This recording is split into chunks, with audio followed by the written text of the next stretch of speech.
Assalamualaikum warahmatullahi wabarakatuh. Alhamdulillahirrabbilalamin.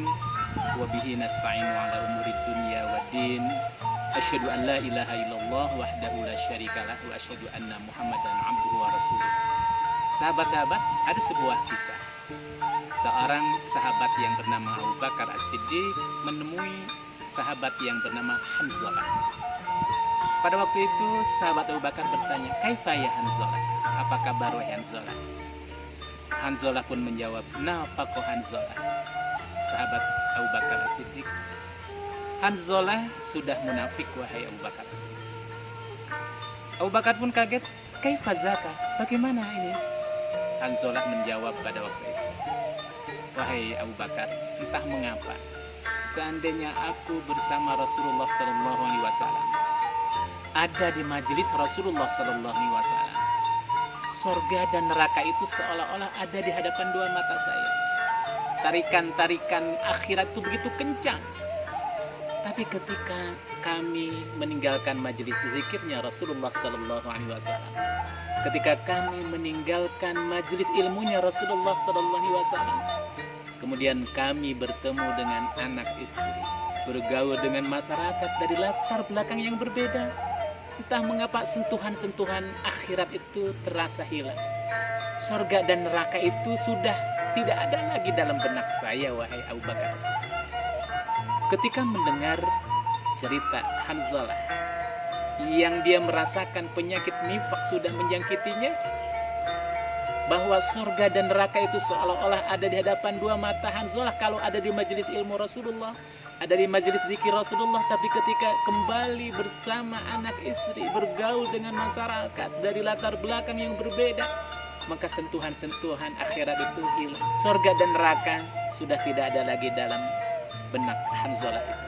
Maka Abu Bakar pun menjawab, "Hanzalah, seandainya engkau merasakan itu semua, aku juga sama merasakan." Sahabat-sahabat luar biasa, dua sahabat kecintaan Rasulullah sallallahu alaihi wasallam.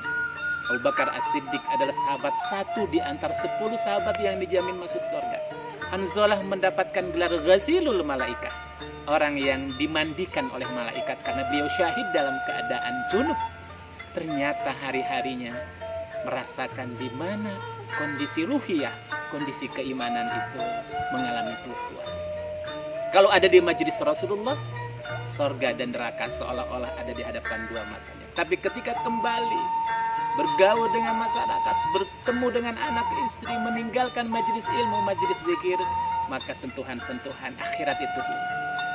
Akhirnya dua sahabat ini datang kepada Rasulullah, karena ternyata Abu Bakar sendiri mengatakan, "Hanzalah, seandainya engkau merasakan itu, aku juga sama." Berangkatlah kedua sahabat ini bertemu dengan Rasulullah sallallahu alaihi wasallam, bercerita. Apa kata Rasulullah sallallahu alaihi wasallam pada waktu itu? "Wahai Hanzalah, wahai Abu Bakar, lau takununa ma tadumuna fi dzikri la safahatkumul malaikah. Lau tadumuna, kalau seandainya engkau selalu mengalami di mana surga dan neraka ada di hadapan dua matanya. Kalau seandainya 24 jam engkau merasakan tarikan akhirat itu begitu kencang, maka malaikat akan menyalami engkau berdua di jalan-jalan di saat engkau tidur.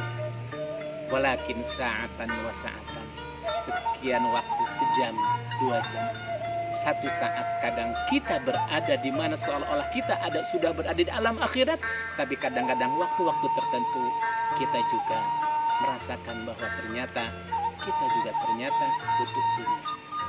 Sahabat-sahabat, kisah ini menggambarkan kepada kita betapa ternyata waktu 24 jam itu memang waktu tidak hanya untuk dipersembahkan buat Allah Subhanahu wa taala, ansih, murni 24 jam. Semuanya zikir, semuanya sholat, semuanya ibadah mahdhah antara kita hubungannya dengan Allah Subhanahu wa taala. Tapi ternyata agama Islam mengajarkan kepada kita agar di antara 24 jam yang Allah waktu berikan kepada kita, perlu ada saat-saat di mana kita melakukan asyahah, kita melakukan refreshing, kita melakukan penyegaran. Kenapa? Karena jiwa manusia itu juga ternyata butuh asyahah, butuh refreshing. Silahkan kita pergi ke tempat-tempat di mana suasana itu kita dapatkan, suasana baru yang sebelumnya kita dapatkan. Kita sibuk dengan aktivitas duniawi, sementara ruh kita butuh penyegaran. Allah Subhanahu wa Ta'ala di dalam Al-Quran surat At-Taubah ayat 112, ternyata di antara sekian yang akan mendapatkan kabar gembira dari Allah Subhanahu wa Ta'ala, di antara karakternya itu adalah mereka yang senantiasa at-taibuna, al-amiduna, al-hamiduna, as-saihun. Mereka orang-orang yang senantiasa bertaubat. Mereka orang-orang yang senantiasa menghambakan diri kepada Allah Subhanahu wa Ta'ala. Dan mereka orang-orang yang senantiasa memuji Allah Subhanahu wa Ta'ala. Dan di antaranya mereka as-saihun, mereka melakukan pengembaraan. Mereka melakukan bepergian. Silahkan kita pergi untuk mencari ayat-ayat Allah Subhanahu wa Ta'ala di muka bumi ini. Silahkan kita berdayung sampan, silahkan kita naik gunung, silahkan kita pergi ke tempat-tempat. Dan tujuannya selama kita ingin mengharapkan ridho Allah Subhanahu wa Ta'ala, selama kita yang kita cari adalah dalam rangka mencari kebesaran Allah Subhanahu wa Ta'ala, itu juga adalah bagian daripada ibadah, bagian daripada cara kita mendekatkan kepada Allah Subhanahu wa Ta'ala. Sa'atan wa sa'atan, kadang kita butuh jiwa kita untuk penyegaran, untuk refreshing. Maka di antara sekian cara dan tanda orang-orang yang senantiasa mereka akan mendapatkan kegembiraan dari Allah Subhanahu wa Ta'ala, as-saihu, melakukan pengembaraan untuk mencari ilmu, pengembaraan untuk berdakwah, pengembaraan untuk melakukan refreshing jiwa. Maka itu adalah bagian daripada cara kita untuk menyegarkan jiwa kita. Niatkan perjalanan kita dalam rangka lillahi ta'ala, mencari ridha Allah Subhanahu wa Ta'ala. Ketika kita pergi ke tempat-tempat yang istimewa, tempat-tempat yang indah, tempat-tempat yang itu jarang kita dapatkan di suasana, di tempat yang kita biasa tinggal, maka di sanalah kita akan menemukan tanda-tanda kebesaran Allah Subhanahu wa Ta'ala. Ingat, salah satu di antara tanda ulul albab dalam surat Ali Imran disebutkan, alladzina yatafakkaruna fi khalqis samawati wal ardh. Selain mereka senantiasa waktunya untuk zikir kepada Allah Subhanahu wa Ta'ala, tapi mereka juga melakukan tafakkur alam. Wa yatafakkaruna fi khalqis samawati wal ardh. Mereka melakukan tafakkur alam, memikirkan di antara sekian tanda-tanda ayat-ayat Allah Subhanahu wa Ta'ala. Ternyata di sana ada ayat-ayat yang sangat luas membentang, yaitu alam yang ada di bumi ini. Kita mendekati alam dalam rangka mencari tanda-tanda kebesaran Allah Subhanahu wa Ta'ala. Akhirnya seorang ulul albab ketika mampu menggabungkan zikir dan fikir, bertafakur terhadap ayat-ayat Allah Subhanahu wa Ta'ala, maka dia akan berkata, Rabbana ma khalaqta hadza batila. Ya Allah, tidak ada yang Engkau ciptakan ini sia-sia. Sahabat-sahabat, tafakur alam menjadi bagian daripada cara kita untuk bermakrifah, mendekatkan diri kepada Allah Subhanahu wa Ta'ala. Assalamualaikum warahmatullahi wabarakatuh.